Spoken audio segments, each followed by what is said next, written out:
All right, we're back with Melanie, and she has finished stripping the sash. It was totally stripped yesterday. She hasn't sanded it yet, so we're going to start by showing you how to sand the profiles now that they're all stripped. So basically, stripped, scraped, and very nice and clean, and now we'll just do kind of a final cleanup. So Melanie, do you want to talk about what tools you've got here? Yes. So I've got a series of tools. The most important one is obviously your sandpaper. And I really like how you did this. This is smart. You put your 80 grips in, or 80 paper, and then your 120 paper grit. Yep, and I pre-cut these ahead of time so I can grab. It doesn't cut my Oh. efficiency down. So I've got ones that are folded into quarters that are ready to go in both sizes, and then I also have flat pieces. Oh, nice. And the flat pieces go with these, which are called sanding profiles. Okay. You can find those on Amazon.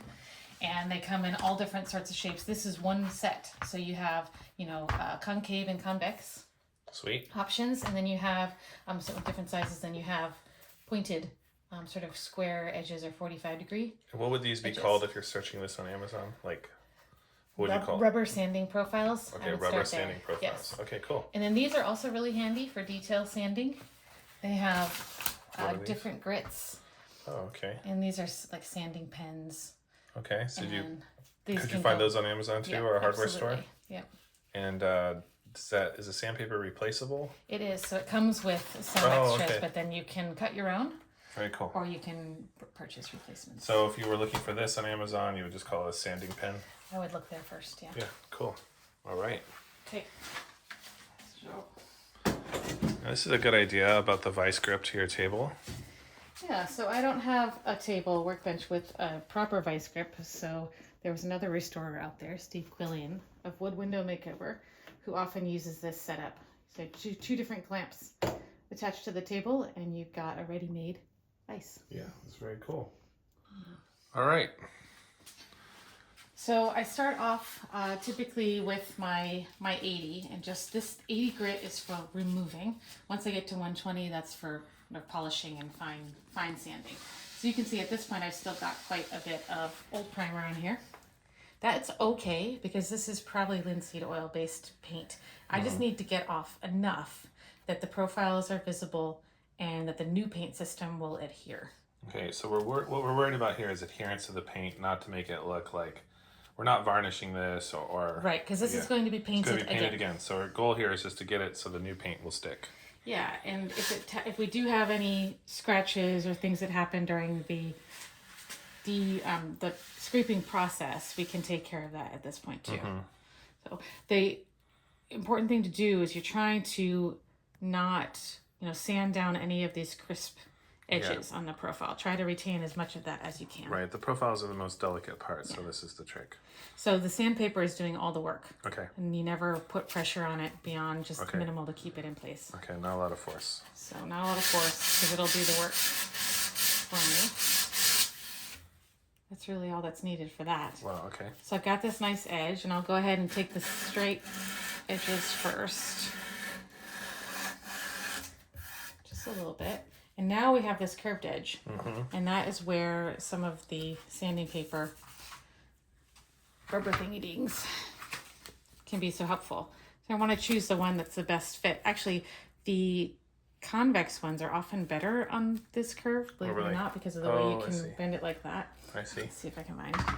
Then this one here. So if I wrap a bit around here, you can see how it Oh, yeah, fits. very cool. Right?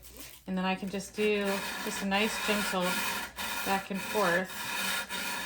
Or alternatively, I can turn it to the convex side, concave side, like that. Okay. And I can actually run it along here. Oh, wow, look at that. Perfect fit. Yeah. You can experiment with which one fits best. These are really nice tools, but they're not really necessary. You can also do this if you're just careful with your fingers, where you're putting the pressure. You can also have a similar sort of effect. Yeah. But that's it. You really That's don't all need you to really take need, off huh? more. So yeah, and that's just us. Yeah. So afterwards, we vacuum it. It'll be nice and clean. So that's the 80. And then I'll follow up with 120, and that'll really smooth out the wood fibers that have been lifted by this whole process. So you can see how there's a bit there and a bit here. Let me just slip this in here, take that off.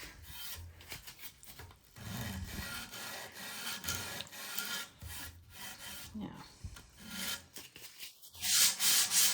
So it'll take you what, 20-30 minutes to sand all these profiles?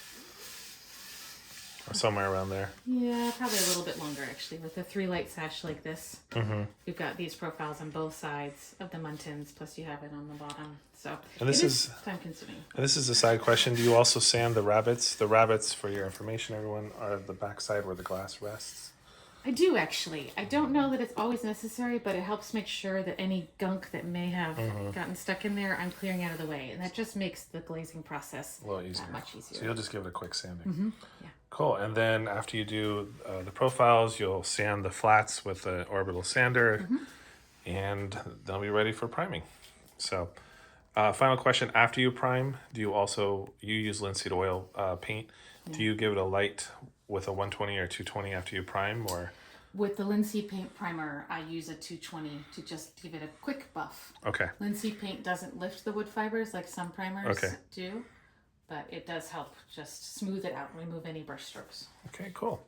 All right, well, thank you for this little tutorial, and hopefully this is helpful for everyone.